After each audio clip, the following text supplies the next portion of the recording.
With Utah in the grips of a record-breaking drought, every drop counts. Yeah, so all this week, KSL investigator Matt Gephardt has been looking into the little things that we can do to maybe cut back on that water use. Matt, my kids may like what you have to say.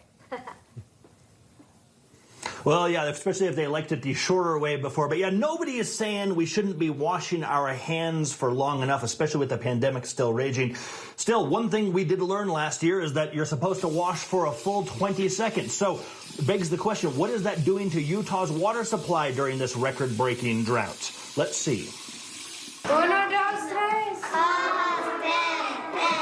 Here at the Arte Primero studio in Sugar House, we're going to get to do 2 art projects today. The summer camp instructors help their pupils mimic some famous works by some famous artists. But no matter how elegant the lesson plan, when teaching elementary kids, you end up with some not-so-elementary messes. Que sera, sera. It's not like we haven't all had plenty of practice scrubbing our hands this year. And remember that trick we all learned early on in the pandemic to make sure that we washed for long enough? Happy birthday to us. That's right. According to the CDC, proper washing means soap and water for at least 20 seconds.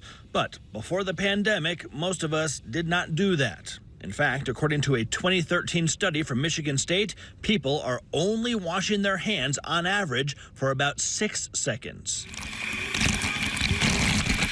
It begs the question, if Utahns are now washing our hands longer, what does that mean for our drought? Well, let's do some math. The average sink puts out 2.2 gallons per minute. So in a 6-second hand wash, that's less than 1/4 of a gallon down the drain. But in a 20-second wash, it's 3/4 of a gallon. If every single Utahn washes their hands 5 times per day for a full 20 seconds, that's 8.2 million more gallons down the drain every day than washing for only 6 seconds. That is a lot of water, but only if you leave the water running the whole time. And the CDC says, really, you shouldn't. In fact, their recommendation is that you merely wet your hands, then turn off the tap until you're ready to rinse off the soap. And you know, all week long I've been hitting you up to share ideas for ways to save water. And here's one I got from a viewer called Andre Pettinil. They actually sell aerators that you can screw into your sink that claim to be low flow, kind of like a low flow shower head. We found some at Lowe's that boast they can actually go as low as like 55% water savings.